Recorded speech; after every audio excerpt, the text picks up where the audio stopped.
Hello, everyone, and you are welcome to the Lex Mundi podcast, where we discuss cases, questions, societal issues through a legal lens.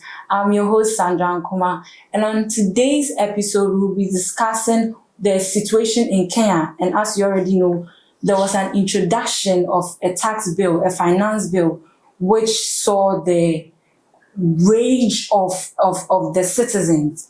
And I have with me Solomon Omane Mensah, together with Julius Kwame Anthony. Welcome to the discussion. Thank you, Sandra. Could Pleasure you kindly, to meet you. Yes. Could you kindly introduce yourself? Very well. As Sandra mentioned, I'm Solomon Omane Mensah. I'm a third year post-first degree student at the University of Ghana School of Law. I happen to be Chief Justice of the Law Students Union and a Justice on the SRC Judicial Board. I'm Julius Kwame Anthony. I am also a postgraduate law student in the University of Ghana School of Law. I am a member of the LSU Judicial Board, where Omane Mensah is my Lord Chief Justice, and I happen to be the Chief Justice of the Students' Representative Council of the University of Ghana, where he serves as a member of the Judicial Board. That was a very interesting dynamic. So, the first question on the table. In today's world, in our contemporary world, how do you see democracy? Solomon first. No, I think you should. Well, it depends on the context, the protection of freedoms, the effectuating of rights, and the upholding of our collective responsibility towards sustaining an environment that does not only guarantee peaceful transition of governments, but also delivers on the promises of, security, healthy economic life, and all that. Looking at it in that context, democracy is very important because it's the only form of government that promises all those things. But I've always been hard on the delivery on those promises that democracy gives, and not only the form that it takes. Because what we see these days is that the form is placed ahead of the substance of what it's supposed to deliver. If you take the context of what you're saying in Kenya, for example, people were being shot simply because they are exercising their right to protest. That is inimical to what democracy promises, because their right to protest, their right to have their views represented is paramount, is at the core of the very idea of democracy. Secondly, the people can be heard loud and clear on the issues as to how much they disagree with something, but persons who are elected in government to represent them are completely deaf to that. That is not democracy in action. It is just the substance, the form of it. We are already in power, we do whatever we like. But the people who are supposed to be represented are not actually feeling that they are being represented. It becomes very questionable. So I always look at democracy in that form. Is it delivering on those very promises? Freedom, pursuit of happiness, and life itself. And life itself does not have meaning if you can barely eat. It does not have any meaning at all. And that's what we need to be looking at in Africa. Are we solving those problems? Elsewhere in the world, I think people have that basic. And so they are able to debate the other issues that actually concern them in terms of the exercise of the other freedoms that they think should be available to them. Here, we lack even the basics. I think we need to be looking at it. Very well. Julius has been very exhaustive. What I would add is that I think democracy is an experiment in progress. It's a work in progress. It's something we should never take for granted. It's never a given, because it's a contract that is only sustained on the mutuality of the parties involved. Are the people in question willing to continue to participate in democracy? Are the leaders who have been elected also doing right by those people, such that the legitimacy and faith in that contract persists? If at any point either party breaks their end, then democracy is threatened. That is, I think, the bedrock of the challenges we see today that are threatening democracy across our continent and across the world. All right. I think that's quite exhausting. Yeah. The second question is taking a cue from what happened in Kenya and the few protests that has happened in Ghana. Do you think or do you believe per Article 21D, the freedom to protest, do you think is undermined in the long run? Do you think it has reached that point whereby when you try to speak up for or put your sentiment out, you are attacked for it? Do you think it undermines what is in the Constitution? Well, when we look at certain things that happened in Ghana recently, I think that the freedom to protest is sort of under attack. I think there was an application or a notice to the police, Fix the Country. I think somewhere it was in December last year. And they said because people are celebrating Christmas, they could not protest. And it made no sense to me that the court could come up with that explanation or that justification for denying people the exercise of the right to protest. People are enjoying Christmas because they see nothing wrong with what is going on in the country, or they are much comfortable with what government is doing or what society at large is like at that time. Then there are others who feel that things are not going as they should, that our country can do better, that our democracy can deliver more than it is doing. And they want to protest and tell them that, well, these other people are enjoying Christmas, and so you cannot. In any case, the reasons for which certain limits have been placed on the exercise of rights is to ensure that there is a balancing act, which the court is always supposed to do. And it must be reasonably done to ensure that all interests are protected at all times. If I want to protest on the street, another is enjoying his Christmas, how do you tell me that my protest is inimical to the celebration of Christmas by another and reasonably justify that? I do not think that the balancing act is being done properly by the court on this issue. And I also feel that more often than not, the impression is created to the ordinary observer that when it comes to matters of protest and all these things, the courts and the police serve as protectors of regimes and not protectors of the freedoms we are guaranteed. Protectors of the regimes in the sense that you see them actively working in the interest of the executive government, because these protests usually are, assumed to be against the conduct of the executive government, because effectuating a lot of things depends on the executive. And when people think that things are not being given effect, they protest against the executive government. And so when we see these things consistently happen, the police act as though they protect the regimes instead of the people. The court acts as though they protect the regime instead of the people. People begin to question it. It is exactly what happened in Kenya. When you go as a police officer and you open fire and you are shooting the very people who are, their protests about bread and butter. Their protest is about, not having enough to be taxed more. It's as simple as that. And Winston Churchill says that any country that thinks that it can tax itself into prosperity is actually like being in a bucket and trying to carry yourself. And that is exactly what you're doing, because the government cannot run if the people do not actually have for you to tax them. And so if you keep taxing, you're in a bucket trying to carry yourself. And that's literally what you're doing. And you see policemen shooting at those people instead of protecting them. I don't think that our freedoms that are guaranteed in the Constitution, in the context of Kenya, in the context of Ghana, are being protected enough if this attitude we put up. They're actually being undermined if you look at them. So, Solomon, your question is from Ghana's standpoint, from where Ghana is right now. What could be the key takeaways we could have from what happened in Kenya and what we should tackle so that we do not face here in Ghana? Very well. I think a piece of what Julius said and what I also said with respect to democracy being an experiment in progress. We should never ever think that certain things are too far from us, or that the possibility of some particular things happening is far-fetched. Look, I always compare these things to, say, a Coke bottle. You see how much gas there is in there when the cork plays on it? If you continually shake it vigorously, the day you open the cork, it would explode. The contents will come out. That's what we are in right now in this country. And it's what every democracy is in if we take things for granted. So it's important you never ever let persons, that's the citizens, feel like by virtue of the democracy and by virtue of you being elected into power, you can take some things for granted and expect no consequences. Only consequence being you should be voted out. I am not advocating for anarchy. I will support democracy on any day. Julius knows me on this.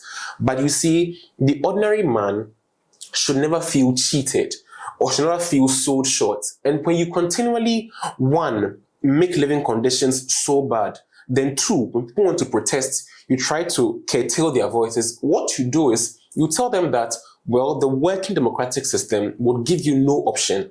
So you go for the brute option, which is what we don't want to see. And so, yes, lesson Ghana should take away is that we should begin to fix issues here in a manner that respects the ordinary person, makes them feel seen and heard by democracy. Otherwise, we'll also be going on that same rabbit hole that Kenya went on. I'm so happy. I'm so happy when these guys make their submission. Julius, back to you. What do you think is supposed to be the role of media when it comes to issues like this? And do you think here in Africa, media has done justice in doing their duties when it comes to protests? Well, I don't think they have.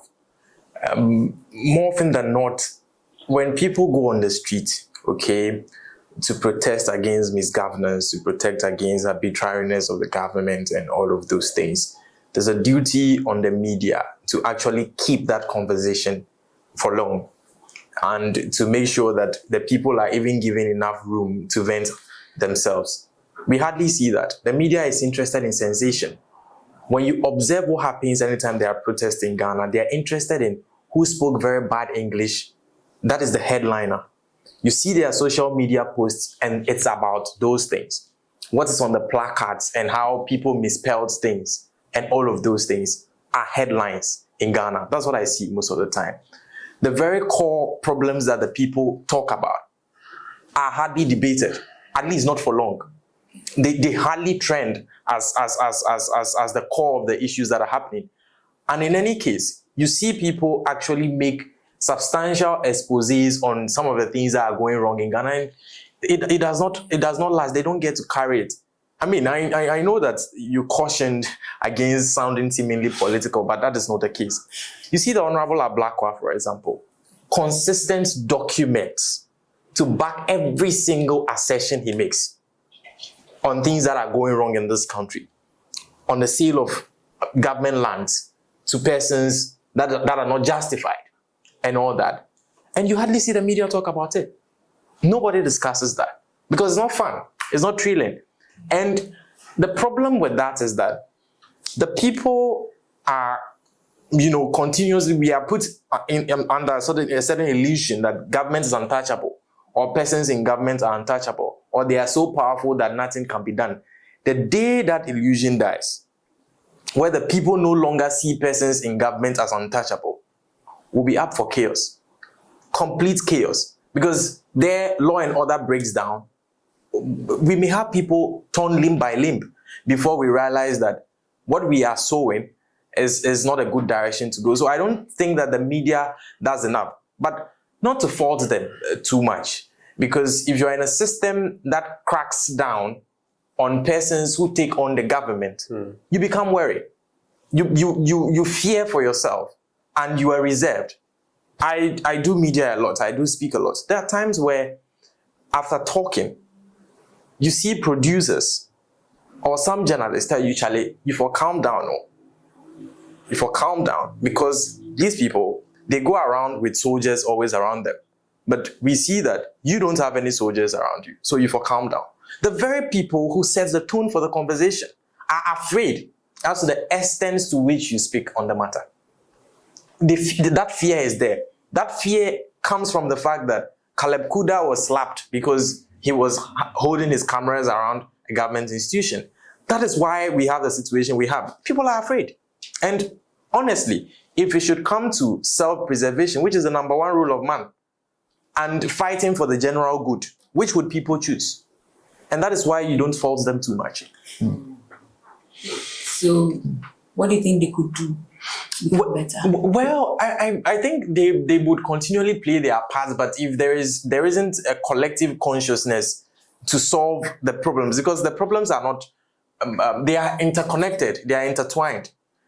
So unless there is a collective effort from all of us to make sure that people actually do recognize the extent of freedoms that are supposed to be guaranteed under a democracy, people in government do realize the extent of commitments they have to make to upholding those freedoms, then they would also not feel so free to actually promote good governance, to actually insist on the right things being done. And as I said, if I should take an individual stance on a matter, I must feel certain in my mind that when the collective are to hear about what I'm thinking or what I'm saying or the stance I'm taking, I am protected by them. Where I feel I am not protected by the collective, I would also just back off. And so we must all put in an effort to make sure that they also become confident enough to promote, the good governance ideals that we all look out for. Thank you, Julius. My last question. What do you think we should look out for? How do you think the youth could help strengthen democracy at large? And then your final words. Very well. I think this exercise around this table itself is one of the core ways we as young people can help. Because democracy dies when the last person feels no urge to talk anymore, to participate. So civil participation is the most important part of a democratic process. And I hear lots of my friends say, oh, I don't care about politics. I don't care about this. I can't be bothered. I don't blame them. When you grow up in a system where it feels like no matter what you do, you will not succeed or you would fall short, there's a tendency you'll get apathetic. But that is where the death of democracy starts. The only way that our democracy endures and gets better is if people who see the system for what wrong there is within are willing to participate and to speak up and to take part in discussions like this that our friends will see and also continue talking about. So in your regular conversations, when you have any chance to participate in the civil process, the civic process, take a part in it. And lastly, I think also, and this is very important, hopefully, when folks like us, and by us I mean all of us in this generation, get the chance in some years to come to lead the mantle, we don't become the demons we criticize today. It's extremely important. We see videos from the past of our leaders who, I'm not mentioning anyone's name, who were saying these same things. The energy. But then you wonder what went wrong along the line. And we are fallible people. That's why it's important we talk about these things. So if you are doing the wrong thing, you are conscientized and get back on track. And so again, let's not ever give up on this nation, no matter how much it's given up on us. Because democracy would only die if we permit it to. And we must always ensure this experiment endures. Thank you, Solomon. Julius, your last words. Well, I think Solomon summed it up properly. But that's the important thing. I mean, collective involvement is the way to go. It reminds me of a story I always tell when these conversations come up, especially when law students are involved. Was it 2021 I think 2022, the issue of admissions, the 50% pass mark issue, and later there was a conversation that it was supposed to be 15 part 1 and 15 part 2. I was General Secretary of NUCS at the time, and I decided, well, we are going to take up this issue. We'll fight it in the media, we'll fight it on the streets, everywhere we can fight it, we'll petition, we'll do all that. We wrote petitions to the presidency, the GLC, and all of that, held press conferences. When we started out, before we started, I wasn't in law school then. I barely understood most of the issues to their core. So I had to rely on those who were in law school and ask people questions. I won't mention particular names, but I had law students at the time who told me, plain and simple, Julius, don't touch it. Just leave that matter. Of all the issues you speak about at NUCS, don't touch that matter. It won't end anywhere. Just leave it. Why are you even doing this? It's a waste of time. The system is like that. Nobody will listen. And the part that hits me the more is that, for this is unavoidable, the person must be mentioned. My boss at NUCS at the time, the one whom I was only second to, said, do you recognize that I am a law student and what you are about to do would affect me? That is the extent of fear in the system. That's the extent of fear in the system. People are afraid that instead of protection, they will get retribution from the system. And it is not good for us. And so we must begin to collectively realize, those with power, that power is to be used to protect the people, not to be used to suppress them. And those without power must begin to realize that for power to protect us, those who hold it must begin to recognize that there are consequences for not using power for what it is. And that can only happen if we are all collectively of that opinion. If others fear, the majority actually fear, and few people are not, even those people who do not fear will eventually fear. Because how long before I also start getting afraid of what would happen to me? I actually do get afraid of what will happen to me. If I may add one quick thing, and this is unique to us as law students. One thing we should always remember is that as law students, we owe a fiduciary duty to the nation, because we are in a unique position to have a better appreciation of legal issues, of things like rights, responsibilities. And so the nation is depending on us to be the future arbiters of the law and the protection of these civil rights. And so it's very important that we in particular do not give up on these things, that we care about these things, we stay involved. And so at all times, let's remember what unique responsibility we bear in this position as law students. Wow, amazing. I've been speaking to Solomon Omane-Mensah and Julius Kwame Anthony, two intellectuals, and I like it when you add the Kwame. And this has been an exciting podcast, but vodcast for the records. And we are grateful for your audience and for keeping up with us. See you in the next vodcast. Thank you.